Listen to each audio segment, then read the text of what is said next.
इस वीडियो में बात करते हैं करेले की, विशेषकर इसके जूस की। आजकल करेले का जूस दुकानों और ऑनलाइन प्लेटफॉर्म्स में बहुत बिकता है। शहरों में तो जिन पार्कों में लोग घूमने जाते हैं, उनके गेट पर सब्जियों के जूस बेचने वालों के ठेले लगे होते हैं। ऐसा लगता है कि इन जगहों में लौकी, खीरा, करेला और मौसम में गाजर और आंवला के जूस लोगों में अधिक प्रिय हैं। आयुर्वेदिक और नेचुरल खाद्य पदार्थ बेचने वाली कंपनियां इसके जूस में नीम, जामुन आदि का रस मिलाकर महंगे दामों पर बेचती हैं। बहुत सारे ऐसे लोग जो हेल्थ के प्रति जागरूक तो होते हैं, लेकिन ठेले से या बोतल वाला जूस नहीं पीते, खुद घर में ऐसे जूस बनाकर पीते रहते हैं। सबसे पहले बात करेंगे कि वेबसाइट्स, यूट्यूब, फेसबुक आदि में करेले और उसके जूस का नियमित सेवन करने के बारे में क्या कुछ कहा जा रहा है और लोगों के बीच इसके बारे में आम राय क्या है। उसके बाद जानेंगे कि कच्चे करेले और उसके जूस में ऐसा क्या होता है कि इससे शरीर को लाभ मिलता है, और वो कौन सी बीमारियां हैं जिन्हें ये ठीक कर देता है। और फिर बात करेंगे कि इसका कितना सेवन उचित है और कब इसका सेवन कम या नहीं करना बेहतर है। स्वास्थ्य विषयों पर लिखने और राय देने वाले अधिकतर लोग करेले के जूस को दर्जनों गंभीर बीमारियों में रामबाण मानते हैं, विशेषकर डायबिटीज़ यानी शुगर की बीमारी में। यह भी दावे देखने सुनने को मिलते हैं कि करेले का जूस लगातार लेते रहें तो डायबिटीज़ कभी होती ही नहीं है। एक सज्जन कहते हैं कि इसे लगातार पीने से हार्ट की बीमारियां ठीक हो जाती हैं। इसे सुबह बिना कुछ खाए लेने की सलाह आम देखी सुनी जाती है। एक सज्जन जो खुद को डॉक्टर कहते हैं और उनके यूट्यूब चैनल के 3 लाख से अधिक सब्सक्राइबर हैं, उनका कहना है कि जिस तरह कड़वी बात सीधा असर करती है, उसी तरह कड़वी लगने वाली वनस्पतियां रोगों पर सीधा प्रभाव डालती हैं।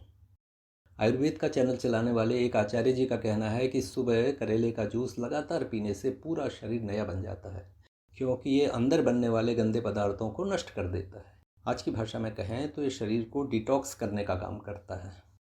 एक सज्जन ने करेले के जूस में उसका स्वाद ठीक करने के लिए आंवला, नींबू, लौकी, खीरा, धनिया, पुदीना, यहाँ तक कि शहद मिलाने की सलाह दी है और इसे दिन में 2 बार लेने की राय दी है। कुछ नामी कंपनियों के विज्ञापनों और इनकी बोतलों में दिए गए दावों को देखें तो लगता है कि इनके करेला मिक्स जूस को पी लिया तो ढेरों रोग शर्तियाँ ठीक हो जाएंगे और आपको किसी डॉक्टर के पास जाना ही नहीं पड़ेगा। हिंदी और अंग्रेज़ी में इस विषय पर दर्जनों वीडियो, शॉर्ट्स और ब्लॉग देखने के बाद मुझे 3 ऐसे भी लोग मिले जिन्होंने करेले के जूस को सावधानी से लेने की बात की है। एक चौथे सज्जन ने, जो नेचुरोपैथी और हीलिंग के नामी डॉक्टर हैं, उन्होंने कहा है कि अधिकतर लोगों को करेले का जूस नहीं लेना चाहिए। उनका तर्क मज़ेदार है। वो कहते हैं कि जब हमारी जीभ बता रही है कि ये पदार्थ कड़वा है, यानी इसका सेवन कम या नहीं करना है, और फिर भी हम इसका सेवन करते हैं, तो हम अपने शरीर की या प्रकृति की बात नहीं सुन रहे और इससे नुकसान हो सकते हैं। तो किसकी माने? यहाँ पर एक छोटी बात कह दूँ कि अगर आप करेले का जूस लगातार लेते आए हैं, तो आपको ये जांचना ज़रूरी है कि करेला कितना उत्तरदायी है आपके स्वास्थ्य में, जो लाभ इसके बाद मिल रहा है उसके लिए, और या फिर जो नई परेशानियाँ आपको हो गई हैं उनके लिए। पहले देखते हैं कि करेले में होता क्या है जो हमारे स्वास्थ्य को लाभ या नुकसान करता है। अभी मॉडर्न साइंस के हिसाब से इसके सभी रसायनों के इंसान पर असर के बारे में खोजें नहीं हुई हैं, फिर भी इसके पौधे और फलों में 200 से अधिक बायोएक्टिव केमिकल्स पाए जाने का पता लगा है।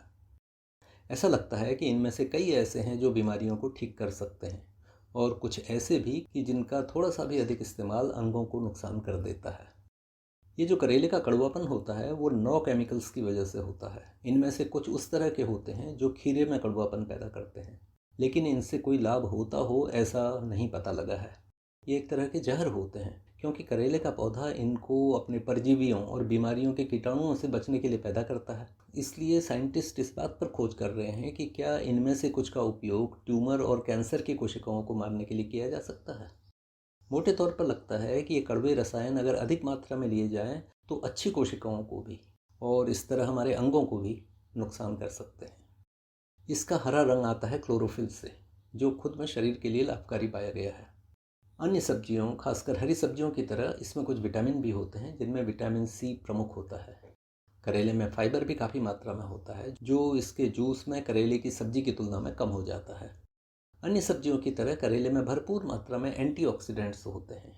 ये एंटीऑक्सीडेंट्स नुकसान करने वाले कुछ ऐसे केमिकल्स को हटाने का काम करते हैं जो अगर शरीर में पैदा होते रहें और जमा होते रहें तो ट्यूमर और कैंसर पैदा कर सकते हैं और बुढ़ापे के रोग पैदा कर सकते हैं। कुछ खोजों में कच्चे करेले और इसके जूस को ब्रेस्ट कैंसर, पैंक्रियाज के कैंसर और लीवर के कैंसर में लाभ करता हुआ पाया गया है। एक खोज में यह भी देखा गया है कि करेले का एक केमिकल से याददाश्त कम हो जाना, ये जो बीमारी होती है इसमें भी लाभ मिलता है। इसमें कुछ ऐसे भी रसायन पाए गए हैं जिनसे अंदरूनी सूजन में लाभ होता है, खून में खराब कोलेस्ट्रॉल की मात्रा कम हो जाती है, ये पेट के कीड़ों पर भी असर करता है और इससे कुछ रोगों के बैक्टीरिया भी मर जाते हैं। केले में एक और तरह के विशेष रसायन होते हैं जो कई तरह से खून में शुगर को कंट्रोल करने में प्रभावी पाए गए हैं। ये वैज्ञानिक दृष्टि से पूरी तरह सही है कि करेले की सब्जी और इसका जूस उन लोगों के लिए लाभकर होता है जिन्हें डायबिटीज़ की बीमारी हो गई हो या इसका शुरुआती दौर चल रहा हो और खून में शुगर कम ज़्यादा होने लगा हो। लेकिन ये बात इतनी सरल नहीं है कि शुगर की बीमारी है तो दिन में 2 बार या सुबह खाली पेट करेले का जूस ले लो। इसके कुछ अन्य इम्पोर्टेंट पहलू हैं जिन्हें अनदेखा करने से जान भी जा सकती है। इस पर आगे बात करेंगे। अब तीसरी बात पर आते हैं जो इसका प्रैक्टिकल पहलू है, वो ये कि करेले का कब, कैसे और कितना सेवन करने से ये लाभ मिलते हैं और कब ये नुकसान में बदल जाते हैं। इन्हें बिंदुवार आपके सामने रखता हूँ ताकि कम समय में अधिक बातें स्पष्ट हो जाएं। इनमें वैज्ञानिक खोजों के रिजल्ट और एक्सपर्ट्स की राय शामिल है। करेले की सब्जी खाना काफ़ी हद तक सुरक्षित होता है। सामान्य जन इसे मौसम में बार बार खाते रह सकते हैं।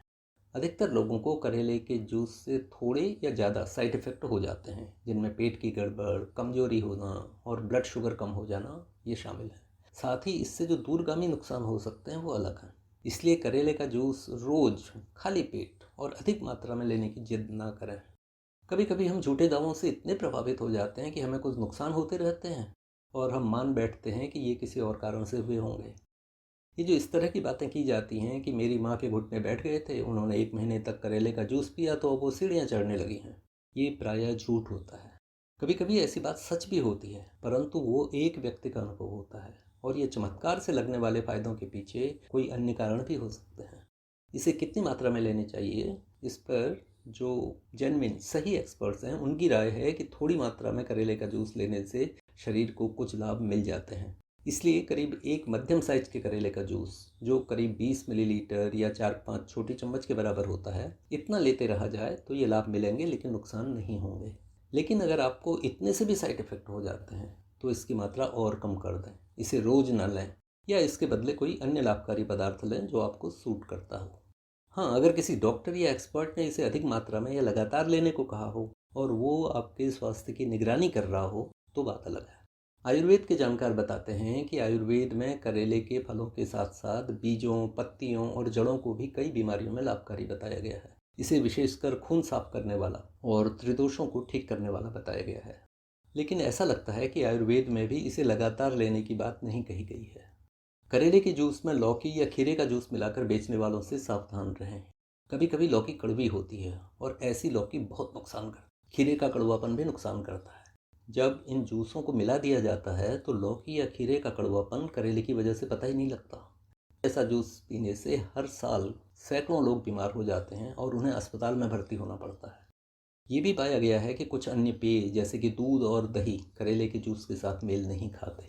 जैसा हमने पहले चर्चा की, करेला खाने या करेले का जूस लेने से अधिकतर लोगों के खून में शुगर की मात्रा कम हो जाती है, यानी ये डायबिटीज़ में लाभ करता है। लेकिन जिन लोगों को ये बीमारी नहीं है या बीमारी तो है लेकिन उसे दवा से कंट्रोल में कर रखा है, ऐसे में अगर करेले का जूस अधिक लें और इसका लगातार इस्तेमाल करें तो उनके खून में शुगर की मात्रा ज़रूरत से कम हो सकती है।